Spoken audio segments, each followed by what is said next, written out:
teenage dream, but forever.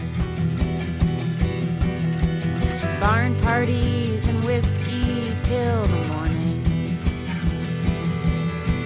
Hiding on a hill, center of the world. Before your parents got divorced, I used to feel things, and something back then, magic ran dry, and the letters never sent. Think about how much you didn't know. Here we are, back with you, season 6, chugging along. September here. I'm reaching down to the States. I'm in Canada, Quebec, and I am going down to Illinois. Is that correct, Casey? Yes, I'm in Chicago. Yep. And I have Casey Gomez Walker from Casey Oats coming in to talk about her new record, The Last Missouri Exit, that came out August 22nd of this year on Merge Records. A fantastic record. I was just saying before we hopped on here that this is like a no-skip record for me anyway. One song into the next is just outstanding. So I was very happy to get presents here today, and I am so excited to start our conversation. So Casey, thank you for hopping on thank here. you. Such a great record. There's just like country, but also soul to it, which are hard to find that combo together at times. But I really, really am impressed by the writing, and the lyricism is just out of this world, which brings me to my first question. Read that you did a degree in creative writing. Is that an accurate statement? That is an accurate statement. Yeah, my undergrad degree is from Columbia College Chicago in creative writing. So yeah, studied creative writing, do as much of it as I can. Right. And what brought you to that? Like, kind of thinking back as you were growing up, like, were you always interested in playing around with words and? I think I was always interested in music. I was at first interested in I'm so sorry. My dog is barking. I guess you can cut that out if you need to or whatever. Yeah. But yeah, no, I think my interest was always, I loved music more than anything.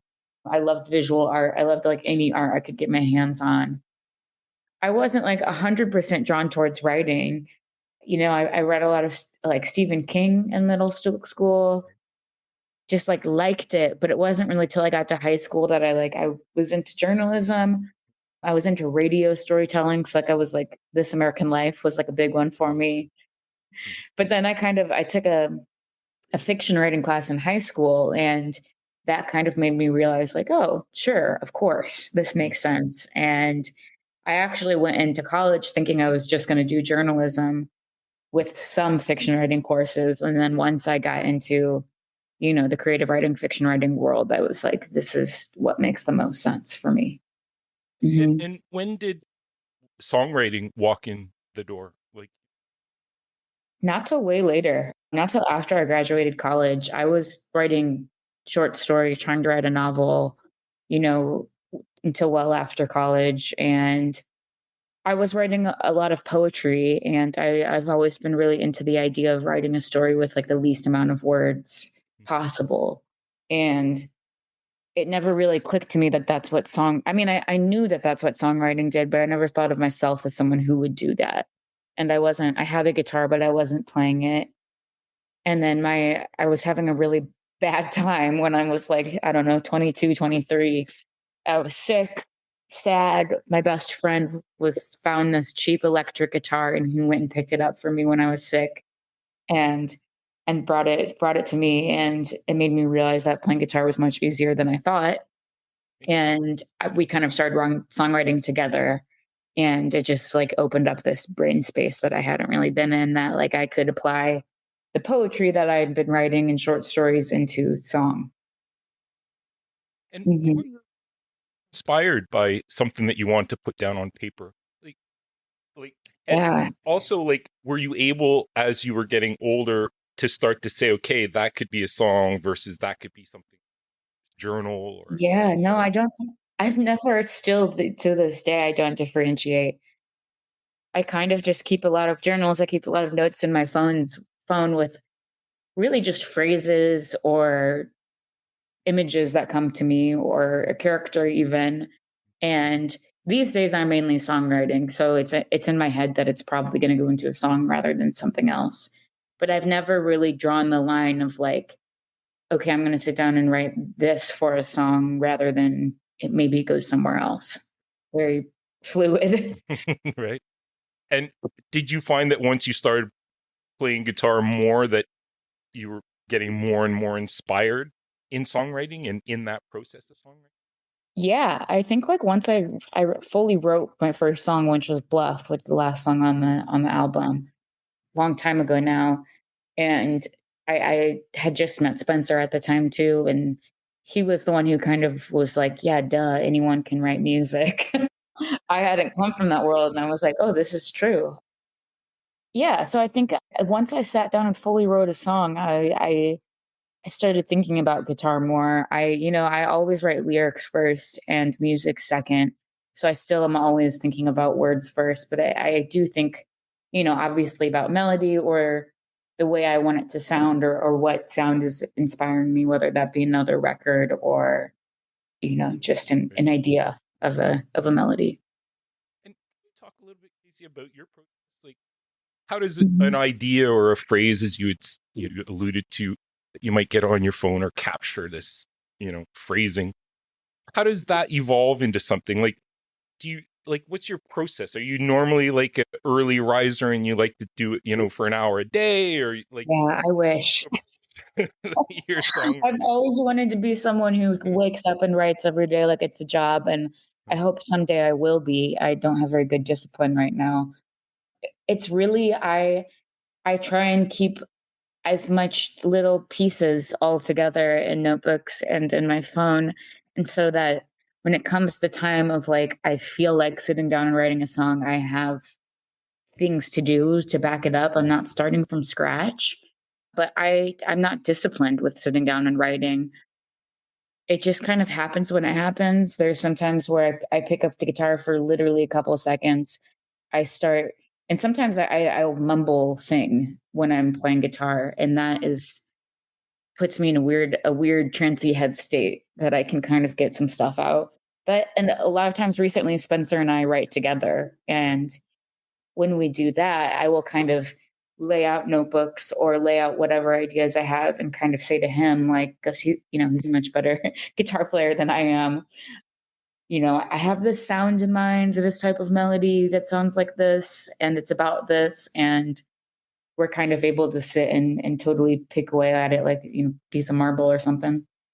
Cool. And when Mhm. did your relation start with Spencer? Like, I had read that most of these songs that are on your first LP are older songs in the sense that you would never put them down on tape, but Yeah. they do have some legs to them in the sense that you've been playing them for a while.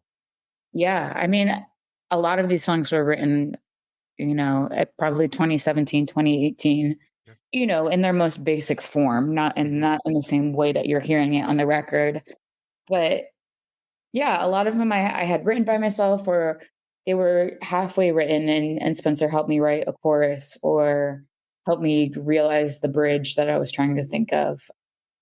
Yeah, so it was collaborative even though a lot of the songs I, had started before I met him or, had written by myself or whatever it may be. And before band came together, Mhm. how are you performing? How are you getting your music out there? Like, in my deep dive, because I love to get prepared for these Mhm. conversations, I didn't really ever find any Yeah. other of your songs out there that you might have done in the past. What There was was your nothing. experience before actually getting together with the band and saying, hey, let's put these down? Nothing. Yeah, nothing. It happened, with them. I played in a garage rock band that never really played any performances or recorded anything for less than a year. And then I was just kind of starting to write my own songs when I met Spencer. And it very quickly, I played with a band right away, which was like because someone that we kind of knew had heard Bluff online and asked if I wanted to play a show. And I totally lied and said that I had a band and I had other songs, and I didn't. but I took that as motivation to get it all together and do it. And then that's how we played our first show, and it just kind of went from there. Nice. And Mhm. how did you meet Spencer, if you don't mind me asking? What was the situation that brought Yeah, the stars to cross? I messaged him on Instagram. It's, it's the modern day love story. We had mutual friends, and I knew that he was through Chicago a lot. He wasn't living in Chicago at the time. And yeah, we hung out, and it just was like kind of inseparable once we first met each other. Yeah. Mhm. And was the idea too, like right from the get-go, like, hey, I got all these songs that I have. I'd love to No, show them to you, or no, not even because I didn't have that much. I okay. think that I showed him a couple songs, really rough recordings from the band I was playing in before that was like totally doesn't sound anything like the music I'm making now. But I think there was like maybe in the back of both of our heads that we were going, like, obviously we would make some sort of art together. Like, because that was both of our lives, whatever that meant. But it happened pretty quickly that we started making music together. And Hmm. how did this record come together? I mean, it's very interesting. Like you're saying that Bluff is played. No, it's such a great song. On top, like choose what songs that you were going to put down on tape. Like Yeah, how did this assembly come together? it was so. I didn't think about it too hard, to be honest. I mean, there's not a super good answer for it because it was the songs that I had. It was like, okay, I've got 11 songs or 10 songs or whatever, let's track them. There was no cutting. Like, we just tracked the 10 songs. And I really honestly, until we finished it, probably not until we were done mixing it, that I listened to it in succession and was like, oh, this all makes sense together. This is a full story. Right. Like, I totally, I did it unintentionally, but it's also, of course, it makes sense. It's that way because it's the themes that I had been focused on and writing and thinking about. So it's not completely random, but I had never thought of it as like a thematic album until it was completely done. And now, like, kind of looking back on it, do you see how it has this kind of leaving of and coming to a new Oh yeah, hundred home? I percent. guess yeah. Yeah, and I mean the joke I've been making is that I intended to write a novel about what the record's about, and I accidentally made a record. And it's been a trip, like, listening to other people talk about it, and it's like, oh, like, this is like that's what I was trying to do when I was trying to sit down and write this coming of age novel, and it's totally almost all there in the album without even me realizing it. And yeah, it's really interesting to see your art reflected back onto when other people talk about it. And also, like, I get something new each time I listen to the record that, like, it's like, oh wow, that fits with this in a way that I hadn't thought about before, or whatever it may be. Did it take a long time to record, or was it pretty quick, the whole process? It was long just because we took our time with it. We tracked all of the basics in 2 days. We just did it in our friends and bandmates' basement at the time. They lived in a house, and then Spencer and I added all of the overdubs over time. So, like, vocals we tracked in our condo at the time, and then we tracked it at a studio, and we just kind of did it as we had time in between Spencer touring and in between I was working a full-time job. So it was like we just kind of did it when we could. And then there was a point where we were like, okay, let's buckle down, finish mixing, get this mastered, and then, Yeah, well, mastering came after the record deal, but yeah. that's Hmm. amazing. And was this Spencer's first dive into production side, is what, like, being in the band but also doing the production side of it? He has done stuff with our friend Henry True before. They've done a good amount of stuff together where he's kind of producing it and also, drumming. But I would say probably maybe I couldn't tell you because I'm not sure if he fully produced Henry's records, but I would say it's like maybe the first like full fledged where he was definitely producing, engineering, you know, mixing, doing it all him, doing it all. Yeah. And I I I want to just clarify that. So you would bring the lyrics in, you would have kind of an idea of a melody, and then the two of you together would sit down and like actually flush it out further? Was that kind of how you With some of the approached songs, some of them were totally done by the time I brought them to Spencer. That would be like 17. I wrote totally on my own, Kentucky Cave. But, there was other songs where they were pretty much done, but I just knew they needed a bridge or a more catchy chorus, and I would bring them. And then there's some songs we wrote totally together, Bitterroot Lake being one, where it was just like I had written a lot of, had the idea written down some lyrics, and we just kind of sat down and then banged it out.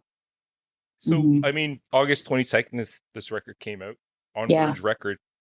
Was that a complicated process to get picked up by a label, or did it go pretty seamlessly? I wouldn't say it was complicated, but it's trying. It's cold emailing. We sent out a ton of emails to labels, and a lot of not hearing back, a lot of hearing back and they don't have the space, or it's not the right fit, or whatever it may be. So that was almost a year of just doing that. And then luckily we heard back from Merch, and they were interested in like the sound, and of course the process of then figuring out stuff with them took another long while. Sure. But it's been a good relationship so far. Like, Oh they yeah. leave a lot of the music just for you guys to take care of. Oh, 100%. I mean, the album was completely done by the time that they had heard it, and didn't have any changes or anything.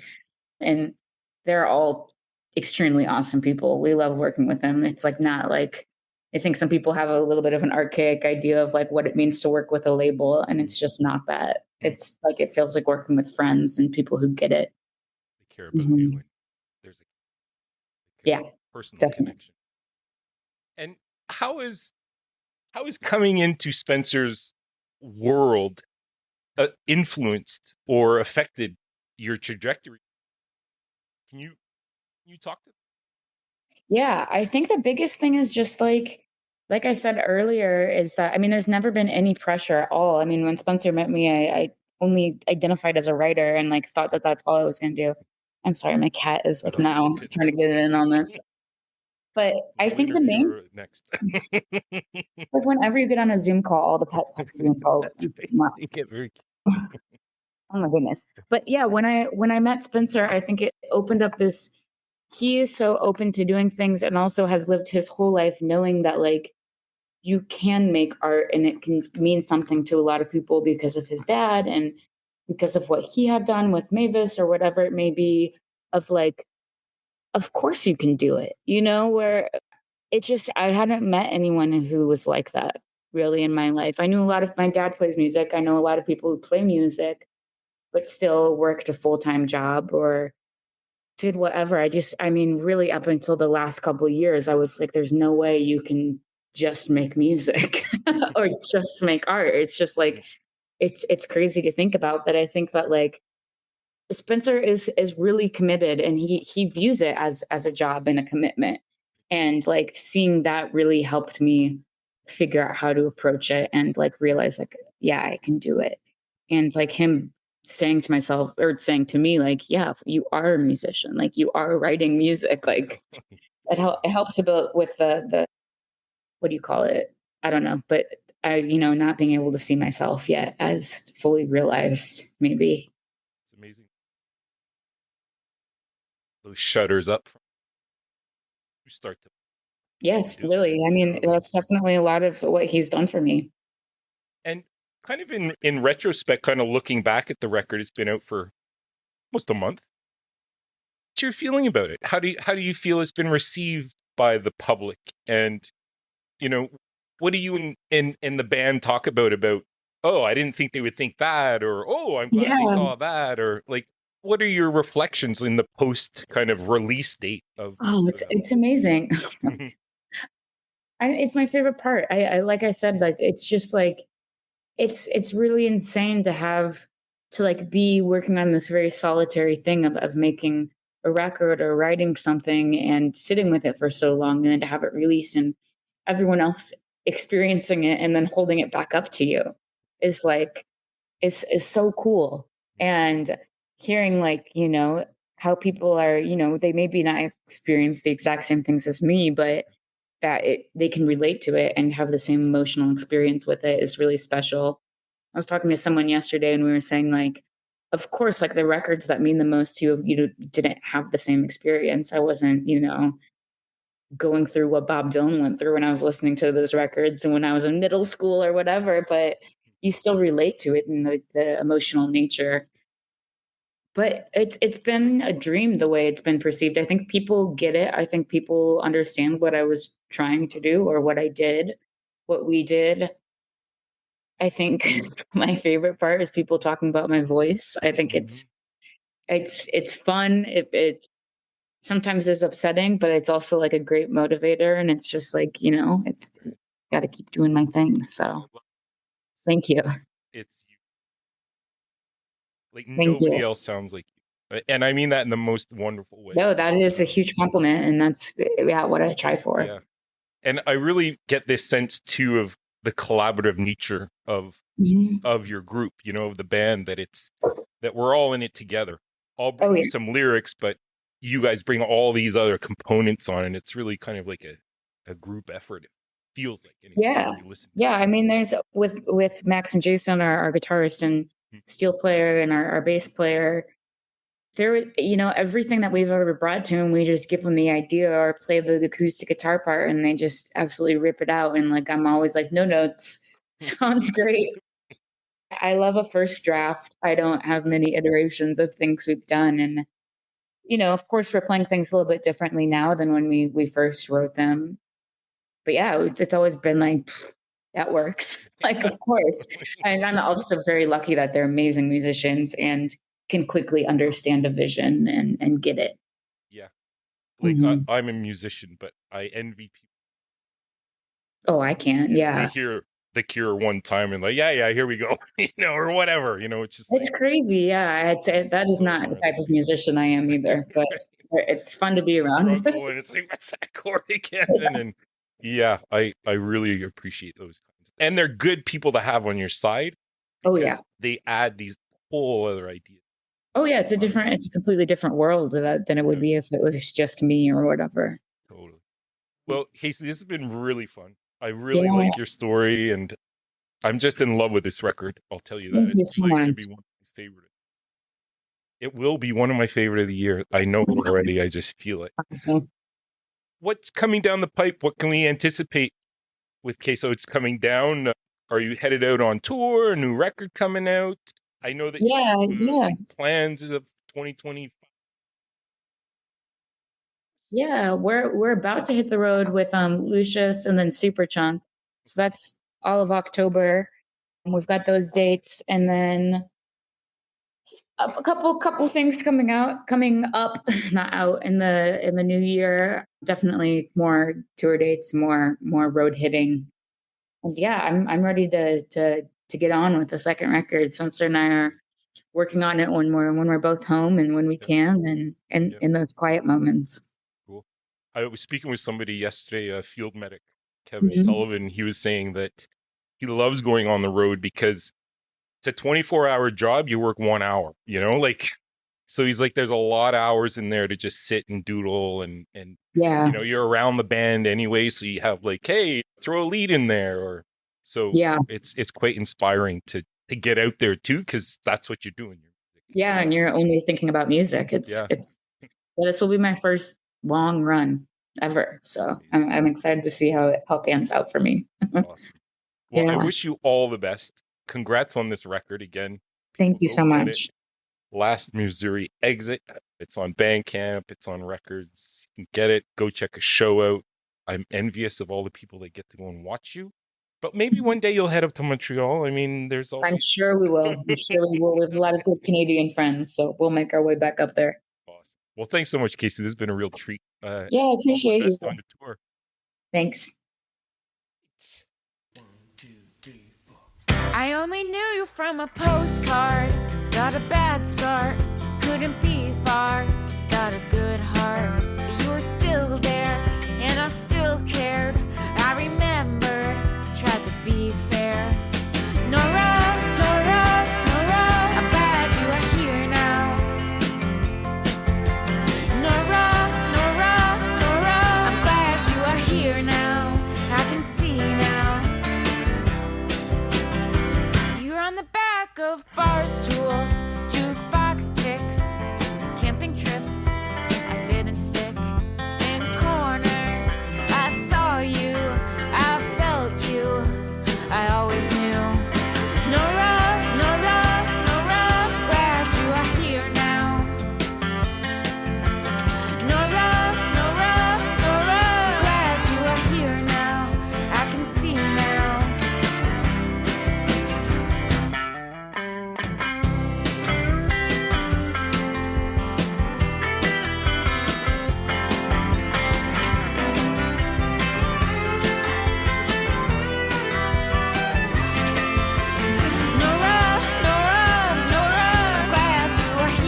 Guess I'll leave you at star-crossed. I came and went, moved away as time bent. Should've called you, should've told him, should've told you. I always knew. Nora, Nora,